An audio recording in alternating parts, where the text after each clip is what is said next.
বিষ্ণু ইসা ইসলামের কাছে এক সাহাবী এসে বলল, ইয়া রাসূলুল্লাহ আ'তিনি শাইআন, আপনি আমাকে কিছু দান করেন, আমার কিছুই নাই। বিষ্ণু বললেন, তোমার কিছু নাই? সাহাবী বললেন, ইয়া রাসূলুল্লাহ ঘরে আমার শুধু দুইটি জিনিস আছে। কয়টা? চিল্লায় বলেন, কয়টা?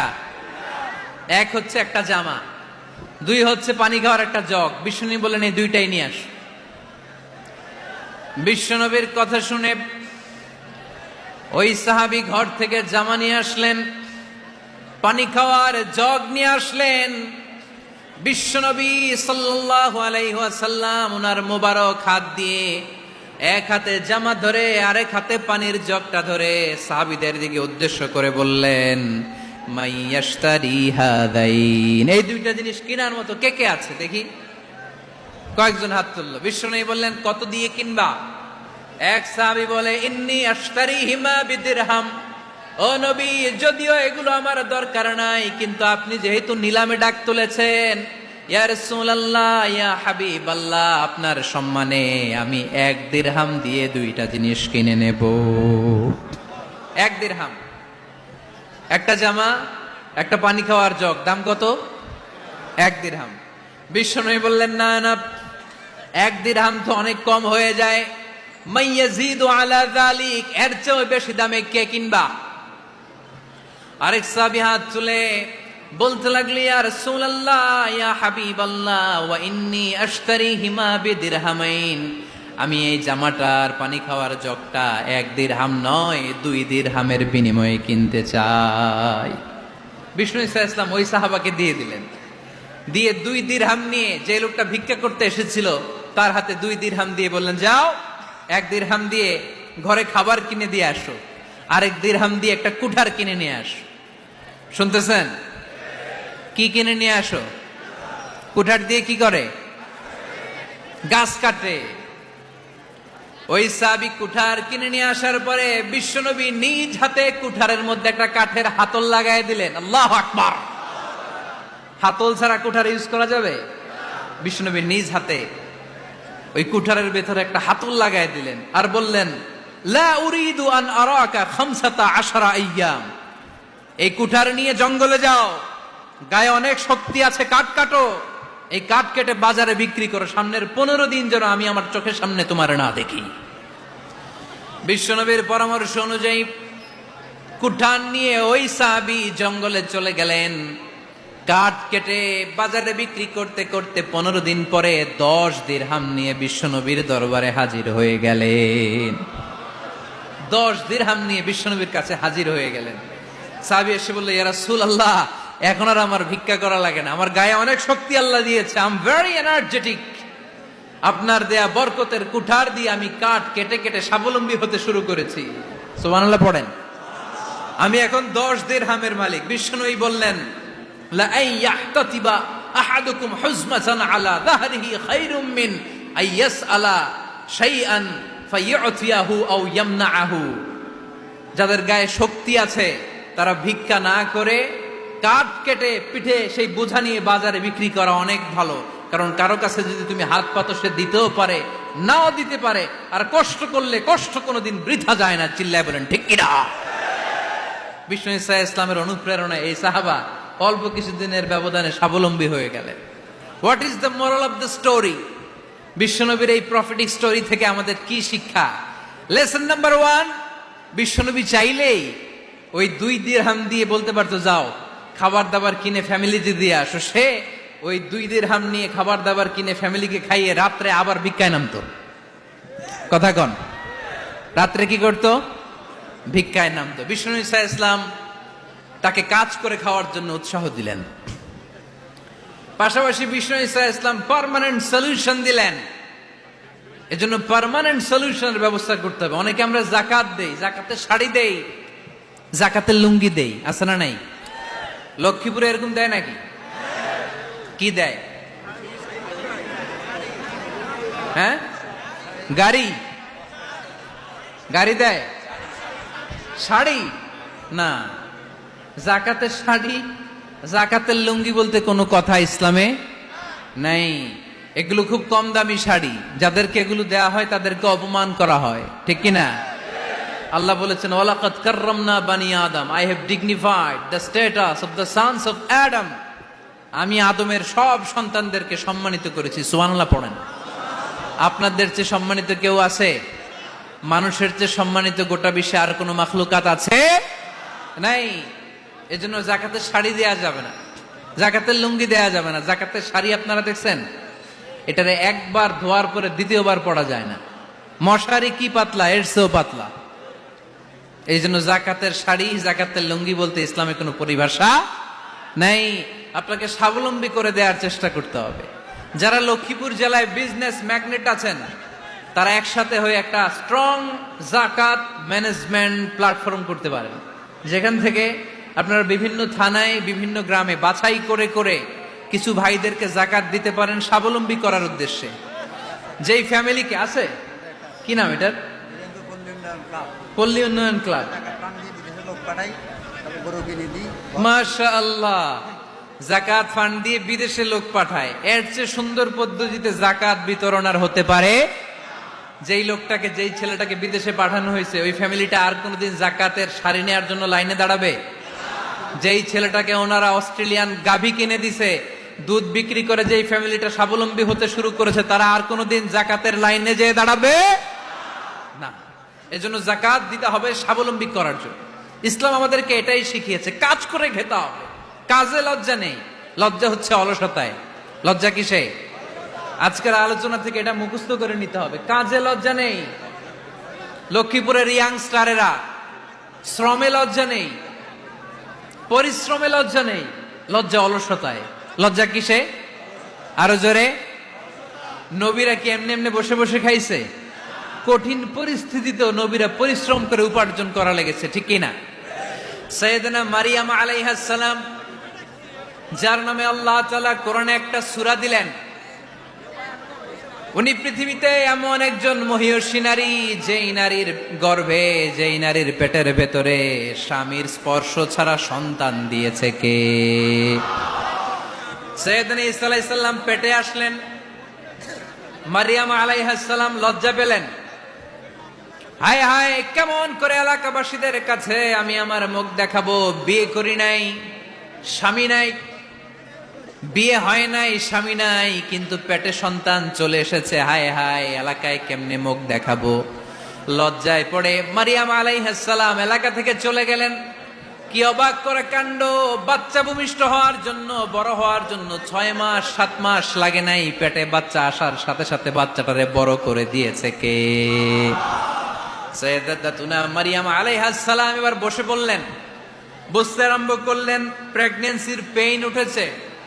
হঠাৎ করে পেট থেকে বাচ্চা ভূমিষ্ঠ হয়ে যাওয়ার পরে উনি কাঁপতে আরম্ভ করলেন। ক্ষুধার চোটে খাবার কিছু নাই, সামনে ঝর্ণা, উপরে একটা খেজুর গাছ। সাইয়েদনা ঈসা আলাইহিস সালামকে কোলে নিয়ে মারিয়াম আলাইহিস সালাম মনে মনে ভাবে, হায় রে, কেউ যদি একটু খেজুর পেড়ে দিত, এই ক্ষুধার মুহূর্তে আমি খেজুর খেয়ে পেটের ক্ষুধা নিবারণ করতাম। রব্বুল আলামিন মারিয়ামকে উদ্দেশ্য করে আয়াত নাজিল করে দিলেন, ওয়া হুজ্জি ইলাইকি বিজিদঈন নাখলাতি তুসাকিত আলাইকি রতবান জানিয়া। কোরআন সাক্ষী, হুজ্জি ইলাইকি বিজিদঈন নাখলা, এর মানে হচ্ছে মারিয়াম, কেউ পেড়ে দিবে না, একটু কষ্ট করে হাতটা উঁচু করে খেজুরের ডালা ধরে ঝাঁকুনি মারো, টসটসে কাঁচা পাকা খেজুর নিচের দিকে পড়বে, তারপর তুমি তুলে খাবে। সুবহানাল্লাহ পড়েন। আল্লাহ চাইলে অটোমেটিক্যালি কারামাত হিসেবে খেজুরগুলো নিচে ফেলতে পারতেন না? কথা কোন? খেজুরগুলো অটোমেটিক্যালি নিচের দিকে পড়ছে? পড়ে নাই।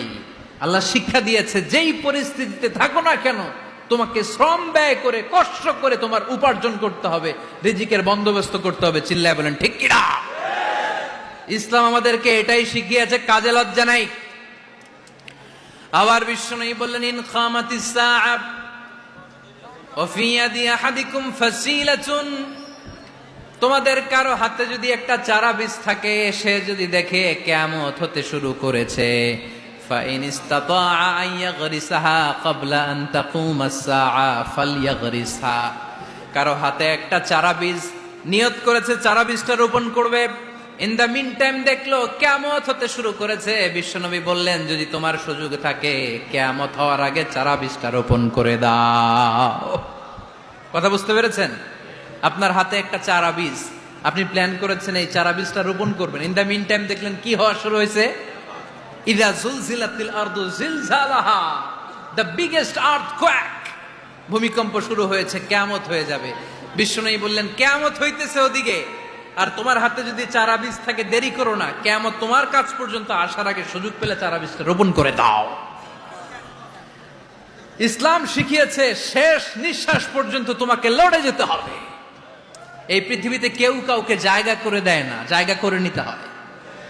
এই পৃথিবীটা, the life is not a bed of roses, এটা ফুল বিছানো কোনো ফুল সজ্জা নয়, এটা কণ্টকাকীর্ণ। কেউ আপনার স্পেস করে দিবে না, কেউ আপনাকে সুযোগ করে দিবে না, কেউ আপনার জায়গা করে দিবে না, বরং আপনি জায়গা করে নিলে টাইনা নিচে নামাবে। কথা বলেন? এজন্য কখনো অলসতাকে স্থান দেয়া যাবে। রসুল বাত্তালি দুক্কানু শয়তান, অলস মস্তিষ্ক শয়তানের আড্ডা। অলস যদি কেউ থাকে এটারে টেনে বেঁধে কাজে নামাবেন, পারা যাবে? আলহামদুলিল্লাহ লক্ষ্মীপুরে এরকম অলস ছেলে পেলে নাই।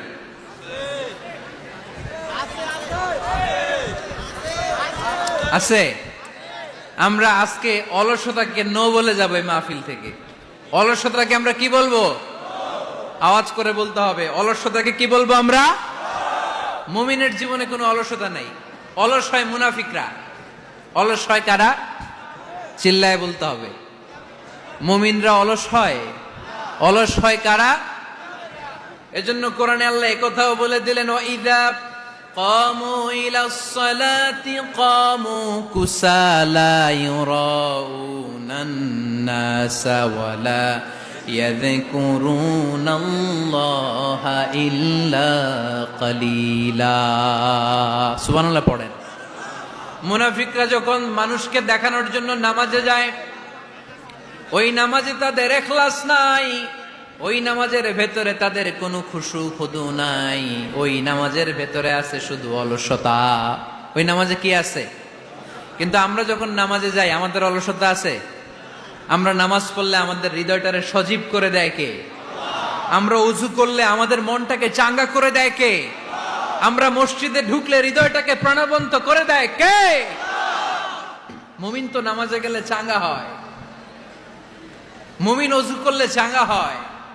বিষ্ণু ঈসা ইসলাম বললেন, ইয়াকিদু শাইতানু আলা কাফিয়াতি রাসি আহাদিকুম ইদা নাম। খেয়াল করে শুনবেন লক্ষ্মীপুরের ভাইয়েরা, চমৎকার একটা হাদিস। আমরা যখন ঘুমোতে যাই, শয়তান আমাদের প্রত্যেকের মাথার পিছনে 3টা অলসতার গিট মারে। কয়টা? আওয়াজ করে বলেন। 3টা অলসতার গিট মারে। ইয়াকিদু শাইতানু আলা কাফিয়াতি রাসি আহাদিকুম সালাসা উকাদ। 3টা গিট মারে যখন আমরা ঘুমোতে যাই। অলসতার 3টা গিট মেরে আমাদের কানের সামনে এসে ফিসফিস করে মন্ত্র পড়তে থাকে, আলাইসা লাইলুন তাওয়িলুন ফারকুদ, আলাইসা লাইলুন তাওয়িলুন ফারকুদ। বিশাল লম্বা রাত, ঘুমাও, অনেক সময় আছে, ঘুমাও। রাত 5টা বেজে যাচ্ছে, তাহাজ্জুদের সময় শেষ হয়ে যাচ্ছে, তখনও শয়তান বলে রাত অনেক লম্বা, ঘুমাও। ফজরের সময় পার হয়ে যাচ্ছে, সূর্য উঠে যাচ্ছে, শয়তান বলে আলাইসা লাইলুন তাওয়িলুন ফারকুদ, এখনো অনেক সময় আছে, লম্বা লম্বা লম্বা চৌড়া রাত পড়ে আছে, তুমি ঘুমাও। বিশ্বনবী বললেন, ফাইনিস্তাইকাযা ওয়া যাকারাল্লাহ ইনহাল্লাত উকদা। আমার উম্মতের কেউ যখন ঘুম থেকে জেগে ঘুম থেকে ওঠার দোয়া পড়া শুরু করে দেয়, অলসতার প্রথম গিটটা সাথে সাথে খুলে দেয় কে? আপনি ঘুম থেকে উঠেই যখন ঘুম থেকে ওঠার দোয়া পড়বেন, আপনার অলসতার প্রথম গিট খুলে দেয় কে? ঘুম থেকে ওঠার দোয়াটা কি? আলহামদুলিল্লাহিল্লাযী আহইয়ানা বা'দামা আমাতানা ওয়া ইলাইহিন নুশুর। প্রশংসা সে আল্লাহ, যে আল্লাহ আমাদেরকে লম্বা একটা ঘুম শেষে, মৃত্যু শেষে আমাদেরকে ঘুম থেকে উঠালেন। এই দোয়াটা পড়ার সাথে সাথে শয়তান যে 3টা গিট মারছে, ওই 3টার একটা খুলে দেয় কে? ফাইন তাওয়াদ্দা ইনহাল্লাত উকদা। ঘুম থেকে জেগে ঘুমের দোয়া পড়ার পরে যখন কেউ ওযু করে ফেলে, অলসতার দ্বিতীয় গিটটাও খুলে দেয় কে? ওযু করার পরে ফাইন সাল্লাত ইন হাল্লাত উকদা, নামাজের মুসল্লায় দাঁড়িয়ে যখন নামাজ শুরু করে দেয়, অলসতার 3 নাম্বার গেটটাও খুলে দেয় কে?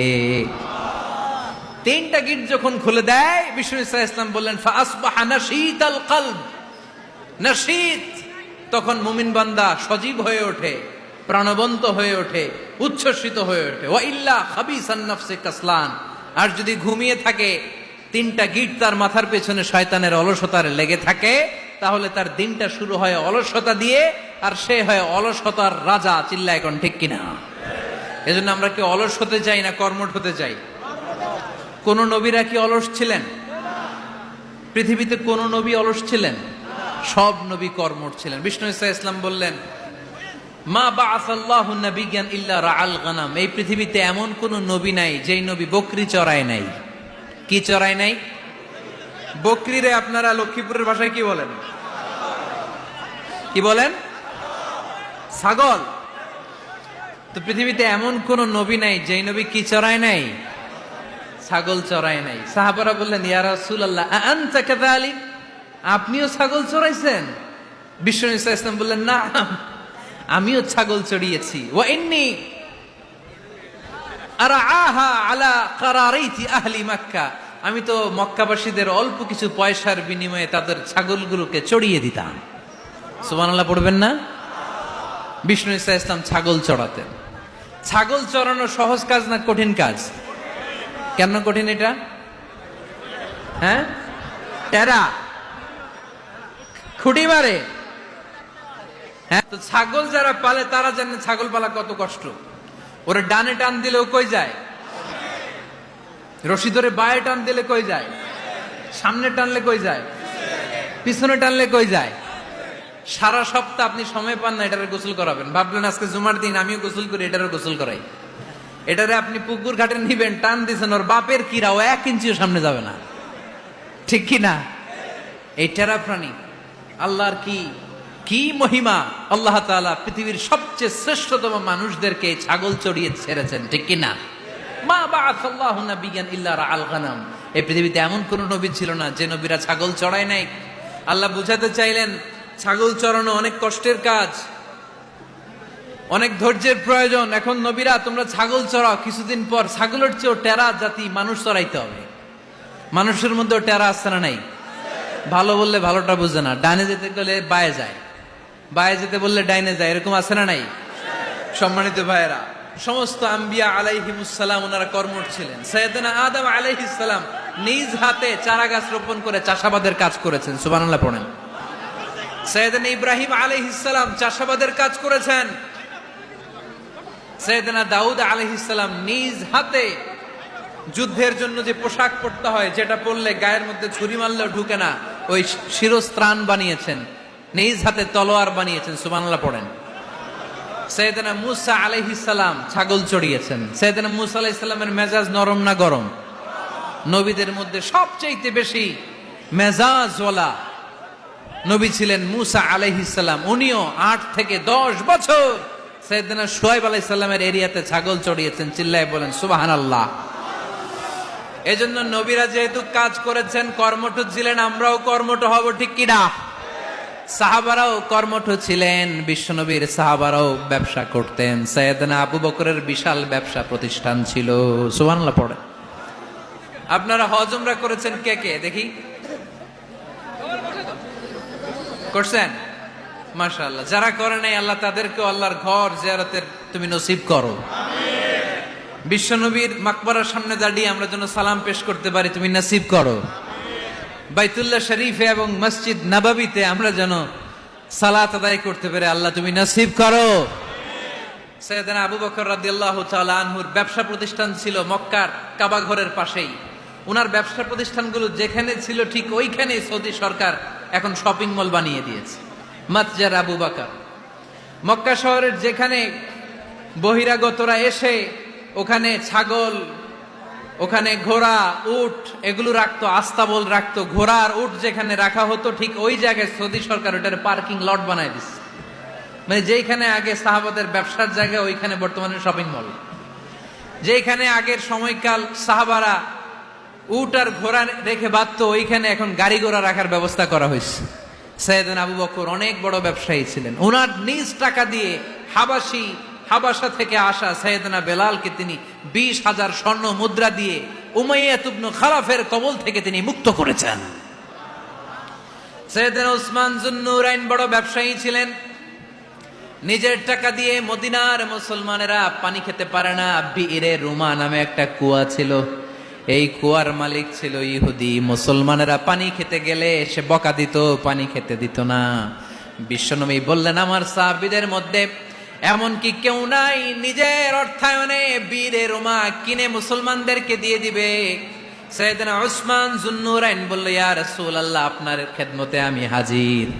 মুহূর্তের মধ্যে সাইয়েদনা উসমান যুন্নুরাইন নিজের অর্থায়নে বীরে রুমাটা কিনে মুসলমানদের জন্য সদকা করে দিয়েছে। তো ব্যবসা না করলে, কর্মঠ না হলে, উপার্জন না হলে সদকা করা যাবে? চিল্লায় বলেন, করা যাবে?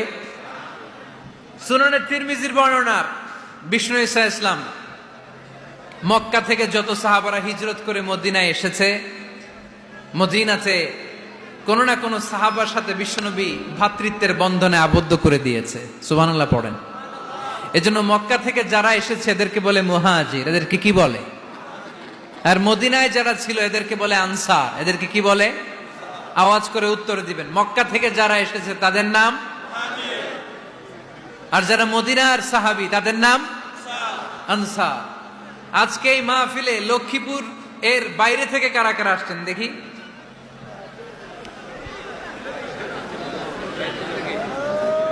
মাশাআল্লাহ, মাশাআল্লাহ, অনেক আসছে। আল্লাহ ভাইদেরকে তুমি কবুল করো, হাত নামান। এই যে লক্ষ্মীপুরের বাইরে থেকে যে ভাইরা আসছে তারা লক্ষ্মীপুরের মেহমান, ঠিক কিনা? মক্কা থেকে হিজরত করে যে সমস্ত সাহাবারা এসেছিল তারা ছিল মদিনার মেহমান। বিশ্বনবী এক এক মক্কার সাহাবীকে মদিনার এক এক সাহাবীর সাথে ভ্রাতৃত্বের বন্ধনে আবদ্ধ করে দিলেন। আব্দুর রহমান ইবনে আউফ রাদিয়াল্লাহু তাআলা আনহু, ওনার সাথে ভ্রাতৃত্বের বন্ধনে যে সাহাবীকে বিশ্বনবী আবদ্ধ করে দিলেন ওনার নাম হচ্ছে সাদ ইবনে রাবিয়া। কি নাম? মদিনার অনেক বড় ব্যবসায়ী। বিশ্বনবী বললেন, ও আব্দুর রহমান ইবনে আউফ, সম্পদ ছেড়ে দিয়ে, পরিবার ছেড়ে দিয়ে, স্থাবর অস্থাবর সব ছেড়ে দিয়ে আল্লাহ রাসূলের ভালোবাসায় মক্কা থেকে মদিনায় এসেছো। মদিনায় তোমার চিন্তা নাই, সাদ ইবনুর রবিকে আমি তোমার ভাই বানিয়ে দিলাম। সাদ ইবনুর রবি তোমার আপন ভাইয়ের মতো। সাদ ইবনে রবি বলল, আব্দুর রহমান, জীবনে তোমারে কোনোদিন দেখি নাই, তোমারে আমি চিনি না, তোমার নাম শুনি নাই, কিন্তু বিশ্বনবী তো তোমার দায়িত্ব আমাকে দিয়েছে। আমার চেয়ে বড় ধনী এই মদিনার মধ্যে দ্বিতীয় কেউ নাই। আজ থেকে তুমি আমার ভাই, আজ থেকে তুমি আমার কি? আল্লাহ আমাকে যত সম্পত্তি দান করেছে তার অর্ধেক সম্পত্তি আমি তোমার নামে দিয়ে দিলাম।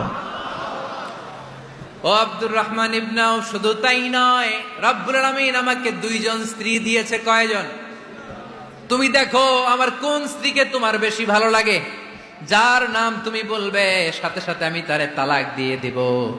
তার ইদ্যত পালন শেষে তুমি তাকে বিয়ে করে তোমার সাথে নিয়ে যাবা। সুবহানাল্লাহ পড়ে। কারণ বিশ্বনবী তোমার দায়িত্ব আমার কাছে দিয়েছে, তুমি আমার ভাই, আমি মদিনার সবচেয়ে বড় ধনী, আমার অর্ধেক সম্পদ আমি তোমারে দিয়ে দিব, আমার 2 স্ত্রীর 1 স্ত্রীকে তোমারে দিয়ে দিব। সাইয়েদনা আব্দুর রহমান ইবনে আউফ এই কথা শুনে অবাক হলেন। অবাক হয়ে উনিও এক অবাক কথা বললেন। উনি বললেন, লা হাজাতা লি ফি ইয়া আখি, ও আমার প্রাণের ভাই, তোমার কথা শুনে আমার হৃদয়টা ভরে গিয়েছে, কিন্তু তোমার সম্পদেরও দরকার আমার নাই, তোমার স্ত্রীরও দরকার আমার নাই। বারাকাল্লাহু ফি মালিক ওয়া লি আহলিক, আল্লাহ তোমার মালেও বরকত দেখ, তোমার সম্পদেও বরকত দেখ, তুমি শুধু একটু কষ্ট করবা। কি কষ্ট? দুল্লানি আলা সুক, show me the way to the market. তুমি মদিনায় কোনো মার্কেট আছে কিনা, শপিং মল আছে কিনা, ব্যবসা প্রতিষ্ঠান আছে কিনা আমারে দেখায় দাও। সুবহানাল্লাহ পড়ে।